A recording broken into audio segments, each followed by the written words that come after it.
सार क्लासेज में आपका स्वागत है। जैसा कि आप जानते हैं, हम सार क्लासेज में विगत वर्षों में आरपीएससी और अन्य एजेंसीज द्वारा करवाई गई परीक्षाओं के पेपर को विस्तृत रूप से व्याख्या करते हुए हल करते हैं।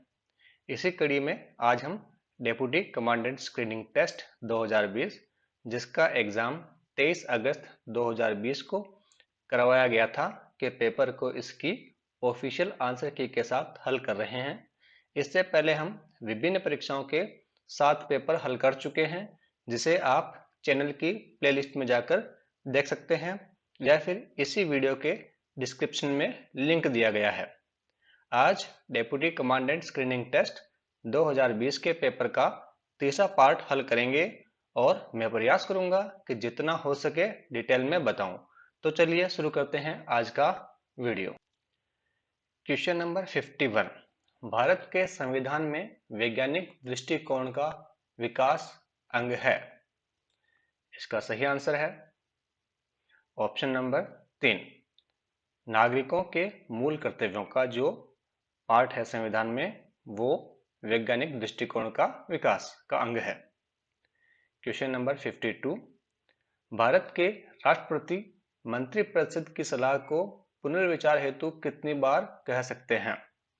1 बार, 2 बार, 3 बार, 4 बार। सही आंसर इसका ऑप्शन नंबर 1 बार कह सकते हैं। क्वेश्चन नंबर 53, भारत में संसद द्वारा पारित किसी विधेयक, धन विधेयक के अतिरिक्त, को पुनर्विचार हेतु लौटाने हेतु राष्ट्रपति को दी गई समय सीमा है? ऑप्शन नंबर 1 14 दिन, ऑप्शन नंबर 2 1 माह, कोई समय सीमा निर्धारित नहीं है, और ऑप्शन नंबर 4 28 दिन। सही आंसर है इसका कोई समय सीमा निर्धारित नहीं है। दोस्तों, धन विधेयक सिर्फ लोकसभा में ही पेश किया जा सकता है। किसी विधेयक के बारे में विवाद उठने पर कि वह धन विधेयक है अथवा नहीं, लोकसभा के अध्यक्ष का निर्णय अंतिम होता है। धन विधेयक को राष्ट्रपति किसी भी दशा में सदन को पुनर्विचार हेतु नहीं भेज सकता, क्योंकि धन विधेयक हमेशा राष्ट्रपति की पूर्व अनुमति या सहमति से ही पेश किया जाता है। क्वेश्चन नंबर 54, भारत में संघ राज्य क्षेत्रों से राज्यसभा के लिए प्रतिनिधित्व की रीति तय करने हेतु संविधान द्वारा अधिकृत किया गया है। संसद को, उपराष्ट्रपति को, निर्वाचन आयोग को, संबंधित संघ क्षेत्र को। सही आंसर इसका है संसद को। क्वेश्चन नंबर 55, भारत में मंत्रिमंडल सचिवालय निम्न में से सीधे किसके नियंत्रण में कार्य करता है? गृह मंत्रालय, संसद, संघ लोक सेवा आयोग और प्रधानमंत्री। सही आंसर इसका जो है प्रधानमंत्री है। क्वेश्चन नंबर 56, निम्न वाक्यों में से गलत वाक्य पहचानिए। पहला, कैबिनेट सचिव कैबिनेट सचिवालय का प्रमुख होता है। यह सही है। वह अन्य विभागों के सचिवों की समितियों का पदेन अध्यक्ष होता है। यह भी सही है। वह प्रधानमंत्री का मुख्य परामर्शदाता होता है। यह भी सही है। वह मंत्रिमंडल कैबिनेटों की बैठकों में हिस्सा नहीं लेता है। यहां गलत है, वो हिस्सा लेता है। इसमें वह मंत्रिमंडल या कैबिनेट की बैठकों में हिस्सा लेता है, इसलिए इसका जो ऑप्शन नंबर 4 है वो गलत हो जाएगा और हमारा सही आंसर भी यही होगा। क्वेश्चन नंबर 57, भारत में केंद्रीय सेवाओं की स्थापना के संबंध में राष्ट्रपति का मुख्य सलाहकार होता है। देखिए, केंद्रीय सेवाओं की बात कर रहा है। वित्त मंत्रालय, श्रम व रोजगार मंत्रालय, गृह मंत्रालय, कार्मिक, लोक शिकायत एवं पेंशन मंत्रालय। सही आंसर इसका ऑप्शन नंबर 4 को माना गया है। अगला प्रश्न देखते हैं। क्वेश्चन नंबर 58, निम्न वाक्यों को ध्यान से पढ़िए। राज्य के विधानमंडल के विशेषाधिकार संघ की संसद के विशेषाधिकार के समान है। विधानमंडल के प्रत्येक सदन को ऐसे विशेषाधिकारों के भंग के लिए या अवमानना के लिए दंड देने की शक्ति है। सही वाक्य कौन कौन से हैं? इसमें से दोनों सही है, ऑप्शन 1 और 2 जो है दोनों सही है। तो इस तरह हमारा आंसर हो जाएगा इसमें ऑप्शन नंबर 3। क्वेश्चन नंबर 59, निम्न कथनों को ध्यान से पढ़िए। राज्य के मुख्य सचिव का चयन मुख्यमंत्री द्वारा किया जाता है, ये सही है। कैबिनेट के लिए इसके लिए कैबिनेट सचिव की सहमति भी आवश्यक होती है, जी नहीं। तो इसमें एक तो सही और दूसरा गलत हो जाएगा। तो इस तरह से हमारा आंसर हो जाएगा ऑप्शन नंबर 1 सही आंसर। क्वेश्चन नंबर 60, निम्न वाक्यों को ध्यान से पढ़िए। भारत का राष्ट्रीय सुरक्षा सलाहकार एक संवैधानिक पद है। यह भारत के कैबिनेट सचिव के प्रति जवाबदेह है। इसमें से हमें सही उत्तर निकालना है। एक सही व 2 गलत, एक गलत व 2 सही, एक व दोनों सही, एक व दोनों गलत। तो दोस्तों यहाँ पे राष्ट्रीय सुरक्षा सलाहकार यानी जिसे हम एनएसए भी कहते हैं, ये एक संवैधानिक पद नहीं है, तो ये गलत हो गया। और दूसरा, ये भारत के कैबिनेट सचिव के प्रति जवाबदेह नहीं होता है, तो ये दोनों गलत हो गए। अब बात करते हैं एनएसए के बारे में। भारत के वर्तमान एनएसए अजीत डोभाल है। इस पद का गठन 1998 में तत्कालीन प्रधानमंत्री अटल बिहारी वाजपेयी द्वारा किया गया। भारत के पहले एनएसए ब्रजेश मिश्रा थे। वर्तमान में अजीत डोभाल है जो कि 5वें हैं, और अजीत डोभाल से पहले शिव शंकर मेनन थे। इनकी नियुक्ति कैबिनेट की नियुक्ति समिति द्वारा की जाती है। अगला प्रश्न देखते हैं।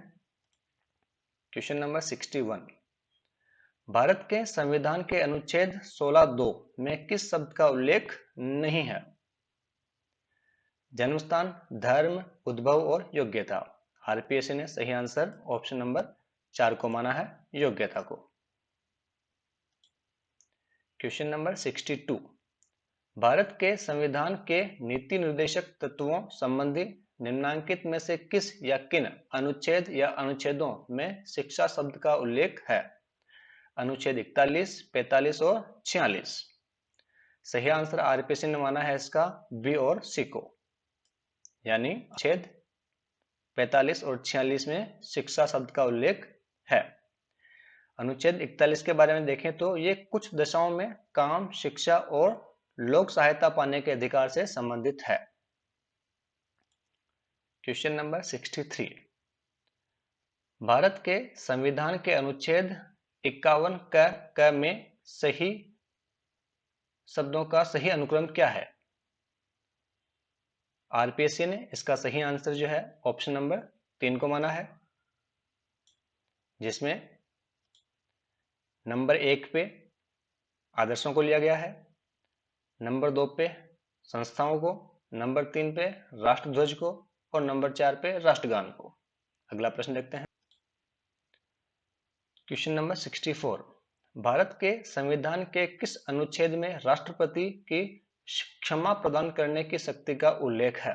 क्षमा प्रदान मतलब किसी की सजा को कम करना या किसी की माफिक सजा को बदल देना। सही आंसर इसका दे रखा है अनुच्छेद 72। अनुच्छेद 70 जो है ये आकस्मिकताओं में राष्ट्रपति के कार्यों का निर्वहन से संबंधित है। 71वां राष्ट्रपति या उपराष्ट्रपति के निर्वाचन से संबंधित, और 73 जो है ये संघ की कार्यपालिका शक्ति का विस्तार से संबंधित है। अगला प्रश्न देखते हैं। क्वेश्चन नंबर 65, भारत के संविधान के किस अनुच्छेद के तहत उच्चतम न्यायालय किसी अधिकरण द्वारा किसी मामले में पारित किए गए निर्णय की अपील के लिए विशेष इजाजत दे सकता है? आरपीएससी ने इसका सही आंसर माना है ऑप्शन नंबर 3 यानी अनुच्छेद 136 के तहत। बाकी बात करते हैं अनुच्छेद 131 में उच्चतम न्यायालय की आरंभिक अधिकारिता के बारे में है ये। अनुच्छेद 135 ये विद्यमान विधि के अधीन फेडरल न्यायालय की अधिकारिता और शक्तियों का उच्चतम न्यायालय द्वारा प्रयोग होना के बारे में है। और अनुच्छेद 137 निर्णय या आदेशों का उच्चतम न्यायालय द्वारा पुनरावलोकन से या रीइंफेक्शन के संबंधित है। क्वेश्चन नंबर 66, केंद्रीय सचिवालय सेवा में निम्न अधिकारियों का सही पदानुक्रम क्या है? सही आंसर आरपीएस ने माना है ऑप्शन नंबर 3 को, यानी ये नंबर 1 पे रहेगा, ये नंबर 2 पे और अनुभाग अधिकारी जो है नंबर 3 पे है। अगला प्रश्न देखते हैं। क्वेश्चन नंबर 67, निम्नांकित में से कौन से विभाग गृह मंत्रालय का संगठनात्मक हिस्सा है? सीमा प्रबंधन विभाग, आधिकारिक भाषा विभाग, आंतरिक सुरक्षा विभाग। आरपीएससी ने इसका सही आंसर ऑप्शन 4 यानी ए बी सी तीनों जो है गृह मंत्रालय के अंतर्गत आते हैं। इसके अलावा राजभाषा विभाग, जम्मू एवं कश्मीर विभाग, गृह विभाग और राज्य विभाग ये भी गृह मंत्रालय के अंतर्गत या संगठनात्मक हिस्से इसके है। अगला प्रश्न देखते हैं। क्वेश्चन नंबर 68, राजस्थान में अंत्योदय योजना किस मुख्यमंत्री के कार्यकाल में प्रारंभ की गई? हरदेव जोशी, शिवचरण माथुर, भैरव सिंह शेखावत और जगन्नाथ पहाड़िया। सही आंसर इसका है भैरव सिंह शेखावत। ये सीकर जिले से बिलोंग करते हैं और इनको जो है बाबोसा के नाम से भी जाना जाता है और ये राज्य के प्रथम गैर कांग्रेसी मुख्यमंत्री थे। हरदेव जोशी ये 11वें, 16वें व 18वें मुख्यमंत्री रहे। उसके बाद असम, मेघालय व वेस्ट बंगाल के राज्यपाल रहे। शिवचरण माथुर ये 1981 से 1985 तक व 1989 यानी 1989 में राजस्थान के मुख्यमंत्री रहे। 2008 से 2009 तक ये असम के राज्यपाल रहे। उसके बाद बात करते हैं जगन्नाथ पहाड़िया, ये एससी से बने प्रथम मुख्यमंत्री थे राजस्थान राज्य के। अभी हाल ही में इनका निधन हो गया। क्वेश्चन नंबर 69, राजस्थान में मंत्रिपरिषद की किसी बैठक की अध्यक्षता मुख्यमंत्री की अनुपस्थिति में कौन करता है? गृह मंत्री, वित्त मंत्री, राजस्व मंत्री, मुख्यमंत्री द्वारा नामनिर्दिष्ट कोई अन्य मंत्री। सही आंसर इसका ऑप्शन नंबर 4 यानी जिस व्यक्ति को या मंत्री को मुख्यमंत्री नामनिर्दिष्ट करेगा या जिसका कहेगा भाई ये मेरी अनुपस्थिति में अध्यक्षता करेगा बैठक की, तो वही करता है। क्वेश्चन नंबर 70, भारत में राष्ट्रीय सुरक्षा परिषद के सचिव के रूप में कौन कार्य करता है? इसका सही आंसर एनएसए यानी राष्ट्रीय सुरक्षा सलाहकार, जो कि अभी अजित डोभाल है। कैबिनेट सचिव ये सर्वोच्च कार्यकारी अधिकारी होते हैं और ये कैबिनेट सचिवालय के प्रमुख भी होते हैं। अभी प्रदीप सिन्हा जो है ये कैबिनेट सचिव है। रक्षा सचिव रक्षा मंत्रालय का प्रशासनिक प्रमुख होता है और अभी अजय कुमार जो है हमारे रक्षा सचिव है। गृह सचिव अभी अजय कुमार भल्ला है। अगला प्रश्न देखते हैं। क्वेश्चन नंबर 71, कौन से अर्धसैनिक बल के पास भारत नेपाल सीमा की रक्षा करने का दायित्व है? सीमा सुरक्षा बल यानी एसएसबी, आसाम राइफल्स, सशस्त्र सीमा बल और केंद्रीय रिजर्व पुलिस बल। सही आंसर इसका है सशस्त्र सीमा बल। जो एसएसबी है ये भारत पाक सीमा यानी जिसे हम बीएसएफ भी बोलते हैं। असम राइफल भारत म्यांमार की सीमा की सुरक्षा करती है और सीआरपीएफ पुलिस कार्रवाई में राज्य या संघ शासित प्रदेशों की सहायता करती है। एक और है आईटीबीपी, ये भारत तिब्बत सीमा की सुरक्षा करती है। अगला प्रश्न देखते हैं। क्वेश्चन नंबर 72, विधि विरुद्ध क्रियाकलाप निवारण अधिनियम 1967 के प्रावधानों के तहत उच्च गुणवत्ता के कूटकृत्य भारतीय करेंसी नोटों को परिभाषित करने के सुरक्षा लक्षण निम्नांकित में से कौन से हैं? जल चिन्ह, अप्रकट प्रतिबिंब, पारदर्शी अभिलेख। सही आंसर है ये तीनों, ए, बी और सी।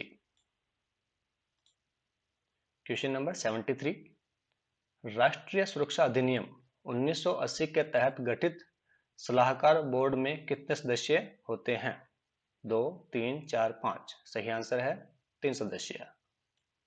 क्वेश्चन नंबर 74, सामान्य तापमान पर एकमात्र तरल धातु है। ये क्वेश्चन पहले भी आया हुआ है और फिर रिपीट हुआ है। सही आंसर देखिए, यहाँ पे धातु पूछा है इन्होंने, एक बात का ध्यान रखें, तरल धातु, तो सही आंसर हो जाएगा पारा, जिसे हम मरकरी भी कहते हैं। और अगर यहाँ पे अधातु पूछ लेता तो सही आंसर होता ब्रोमीन। अगला क्वेश्चन देखते हैं, क्वेश्चन नंबर 75, आंत्र उपकला में श्लेष्मा स्रावित करने वाली कोशिकाएं हैं। बीटा कोशिकाएं, टी कोशिकाएं, गोबलेट कोशिकाएं और वर्षा कोशिकाएं। सही आंसर इसका है गोबलेट कोशिकाएं। तो दोस्तों, ये था आज का वीडियो। अगर पसंद आया हो तो लाइक करो, शेयर करो और चैनल को सब्सक्राइब करो। और हाँ, नोटिफिकेशन बेल को जरूर प्रेस करो ताकि जैसे ही कोई नया वीडियो रिलीज किया जाए आपको नोटिफिकेशन मिल सके। फिर मिलेंगे एक नए वीडियो के साथ, तब तक के लिए जय हिंद।